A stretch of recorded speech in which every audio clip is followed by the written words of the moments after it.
Texans face the Chiefs on Saturday, not Sunday. Neither of these offenses are anything to write home about. You wouldn't even write your side piece about these offenses. The Chiefs have scored 329 points. The Texans have scored 328 points. The offensive coordinator, Bobby Slowik, spoke today. First question was, do you expect to roll out the same offensive lineup that you did last week, where you'll recall Titus Howard moved from right tackle to left guard, and Blake Fisher filled in at right tackle? I mean, we'll see what happens as we go through the week. There's always moving pieces with who's healthy as we keep going through practice and who's not. But I thought Titus did a heck of a job in what was a tough situation last week, asking him to bump inside. And really, I thought he played a heck of a game on the inside. He had, one or two things here or there that's just a little different when you go from tackle to guard, how fast it is on the inside, how quick things happen. But he adjusted, I want to say, within like 6 snaps, and he was rolling. He played really well, which was really cool to see, and credit to him. Look, I know a lot of you suggested this early in the season. I've never been a fan of Titus Howard at guard, but I do think he is the best option they've probably had there all year long. I think he played with an element of physicality. I thought there was a coordination in timing and in his footwork with the center and with the tackle. I thought he did some really good things both in the run and the pass game. So as long as Blake Fisher can hold up, and Blake Fisher had a good 3 quarters, the fourth quarter was a little bit rougher, but I'm optimistic about this, and I'm glad that they're going against a couple of really good teams. We'll see how many of those guys play, but the Chiefs defense is a little bit banged up right now. But Chris Jones is there. Chris Jones is just fine. So this is a big test. Titus played against Chris Jones as a guard a couple years ago at the end of the season. If I recall properly, Jones had the flu at the time, but for whatever it's worth, Titus did a good job in that game. So it's not without precedent that Titus can come in and play well as a guard against the Chiefs. And by the way, the line on this game has been all over the place. When Mahomes got injured, the Texans were favorites. Then there was a hint that Mahomes would probably play, and it swung back over to Kansas City. So you can have a lot of fun with this, especially if you go to BetUS, where you'll get a 150% bonus on your first deposit and 125% bonuses on your second and third deposit. All the way up to $2,000. They take care of you at BetUS Fast Payout. So use the offer code YouTube150 at BetUS. Next question was about the fact that they didn't run the ball very well versus Miami. Do they think they'll be able to do it this week? What you'll learn in the run game really always is you're always just like one game away, one play away. In the run game, one explosive creates a big difference. And we didn't get that, obviously, in this last game. We went into the game with a plan to throw the ball more than run it. We were trying to throw it to open up the run game, and we never were able to stay on the field long enough to really get the run game going, which made it hard when we were doing it. We had opportunities out there in really both phases that we just didn't make the plays on, but it was cool to see everybody just do enough to win the game, which is what this time of year is about. I'm not denying that it was cool to win the game. I agree with you there. It would have felt really, really good if Joe Mixon was churning out 5 and 6 yards at a pop. I think Titus was good in the run game. I think at times Jarrett Patterson, as the center in this scheme, is asked to do some really tough things, and I don't know if ultimately he's going to be the guy to do it. But depending on game flow, which Bobby alluded to there, the reps that it takes to sometimes really get a zone rushing attack going, there is truth to that. We saw that in the Jaguars game. I think I wonder about with Titus playing at guard is if maybe they can lean into some more duo and stuff like that, where you're just mashing guys and double teaming them up to the linebacker, more of a power game, just by sheer bulk. And also Titus having an awareness of the offense and being a veteran player. One of the encouraging things I saw was the communication from the center to the guard to the tackle. It seemed to be pretty smooth. And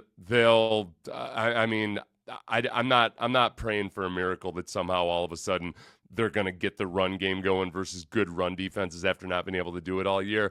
For me, the team success here for a deep push into the playoffs is going to have to be one of those runs where you've got a super opportunistic defense and they create opportunities for the offense. And if they find themselves in the red zone, then hey, it's scramble drill. It's not necessarily happening according to scheme or schedule. It's CJ finding Nico Collins, so be it.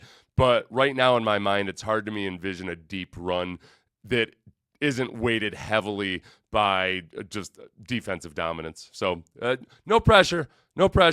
Derek. No pressure, Kamari. No pressure, pass rushers. Just, just be all pros for the next 7 weeks or so.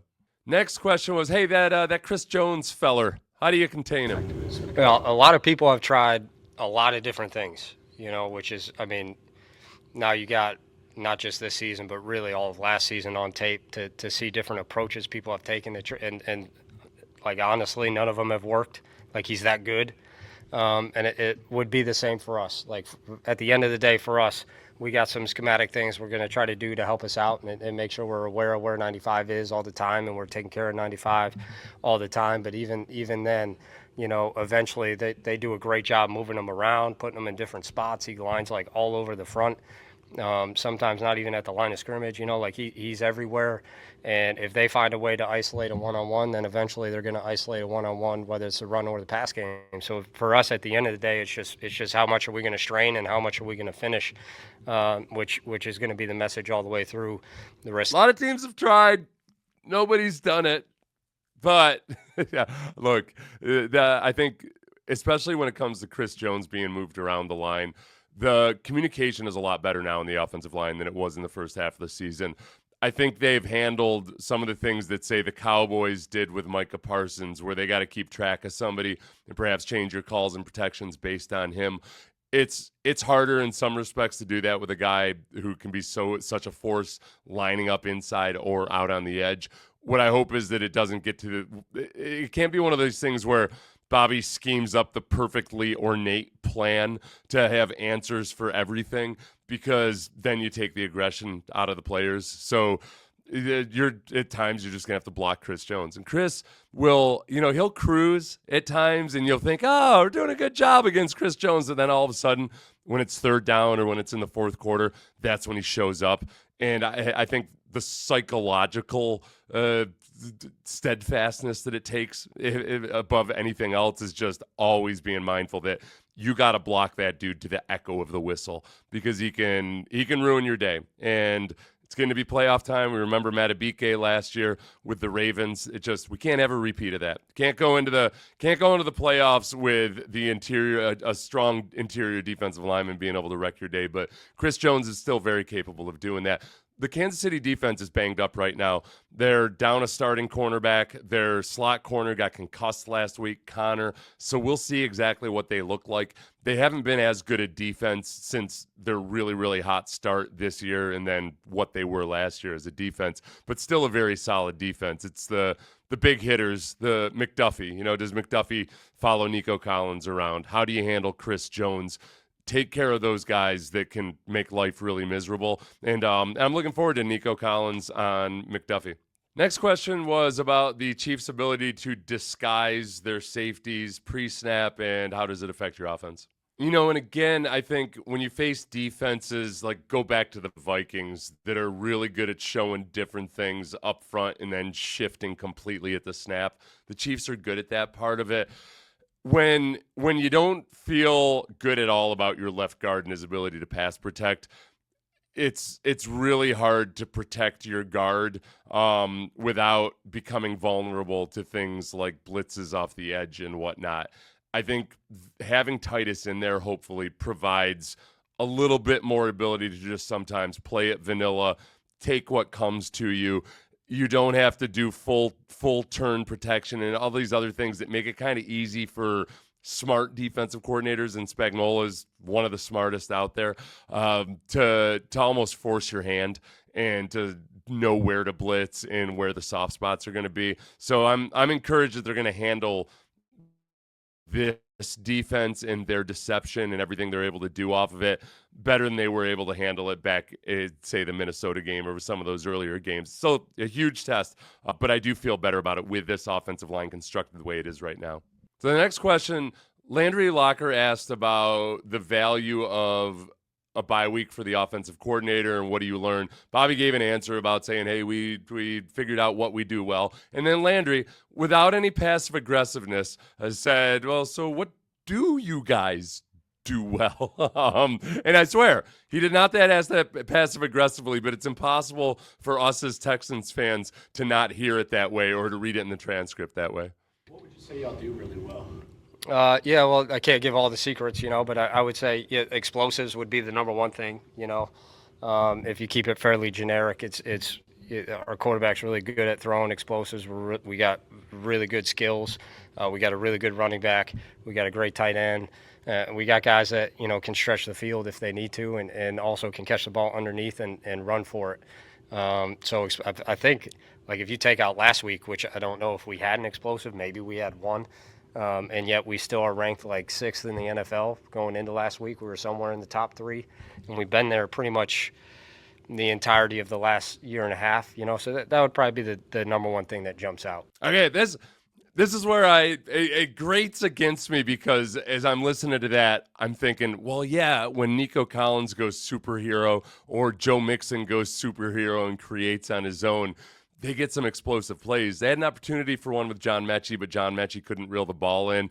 Going back a couple weeks ago, there were some missed opportunities for explosive, like Tank Dell downfield on third down where he just couldn't haul the ball in, but CJ made a nice play. The frustrating thing is that when an offense like this is humming, it feels like the run game and the pass game are tied together, and that you're hitting runs that are explosives because teams are worried about the pass and vice versa. This year, it's felt more like heroic efforts on the part of individuals. So hero ball, basically, and without a whole lot of bread and butter stuff in between. But yeah, I mean, it's great to be good at explosives. But it's like any other job, and like you can be really, really good at one aspect of your job, but you got to do the other stuff too. You got to get your invoices in on time. Next question was, given Tank's play as a returner last week, does it increase the urgency to get him the ball as a receiver? Yeah, I mean, it's always fun to see when you got someone with the ball in their hand making plays. I would say before he even had a punt return happen, I think we gave him a jet sweep pretty early in the game, and he made 3-4 guys miss, and I said I don't know if we had an explosive. I think that actually was our only explosive of the entire day, was that run on the jet sweep, which was almost all him making a play. To wit, yeah, it was almost all him making the play. It was a jet sweep, whip back, jet sweep again. It was a reverse to himself and then back to a jet sweep. So the hero ball that we're talking about, it's great, but it wasn't blocked well. It wasn't like the play call itself is what sprung him. It was just Tank Dell being Tank Dell. Next question was, I think Sarge asked, what do you see from Derek Stingley as an offensive coach scheming against him in practice? Yeah, he's a vacuum. And, I mean, the ball's in his radius, he's catching it. Like I kind of mess with D'Amico and Sting and ask him, like, can we throw posts? Like, can we get him for a play and throw him out there? Because his ball skills are that good. Like, in hindsight, I think we all kind of knew it was going to be a very competitive training camp this last offseason, but then you think back on it and how both of them are playing. Like, when Nico and Sting were aligned across from each other in training camp, I mean, that was a battle. And I would say both of them had some haymakers in there in training camp, and I think that's carried over into the season. And as they've continued to get their legs under them and get going, like, Nico's made some really, really huge plays for us. He's consistently gotten open. Stingley has been, I mean, massive. I can't even tell you that, like, every time I look up, I feel like he's making a play on a big-time receiver. And I think that goes back to what D'Amico always says, iron sharpening iron, and the rapport that like they've built within the locker room, like, and how much Sting just kind of inspires. I don't even know defense, just offensively, what he does for us. Anytime he makes a play, the juice we take the field with. I mean, it's been really cool to see, and I mean that's even just outside of the fact that he's got phenomenal cover skills, But the ball skills he's shown this year are, every time the ball goes up and 24's around, we're all already they're grabbing their helmets. I'm looking at my call sheet and getting ready to roll. Like, it's just been really fun to see.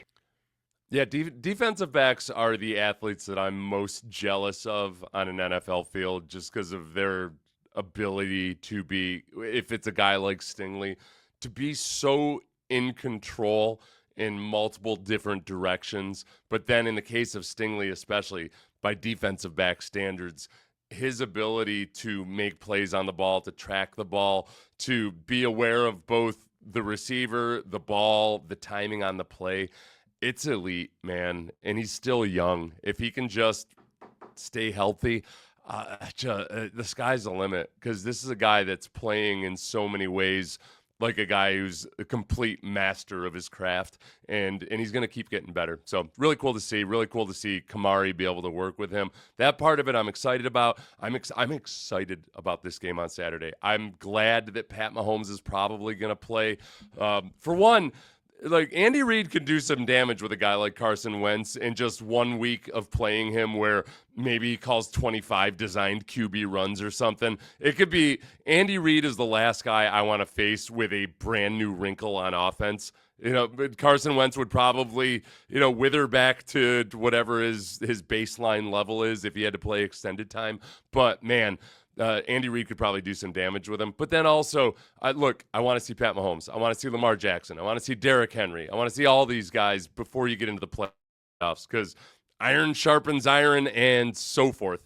And you got a couple of sharpened iron swords here, but just doesn't. I mean, iron's not all that sharp. I wish that was steel or something. I know, biblical times. So, I'm going to have Drew Hodgson on tomorrow to do a little bit of film on the O-line from during the week, and I'll do Matt Burke here at some point in a D'Amico presser tomorrow. I'm just looking forward to Saturday. Thanks to BetUS for sponsoring the video.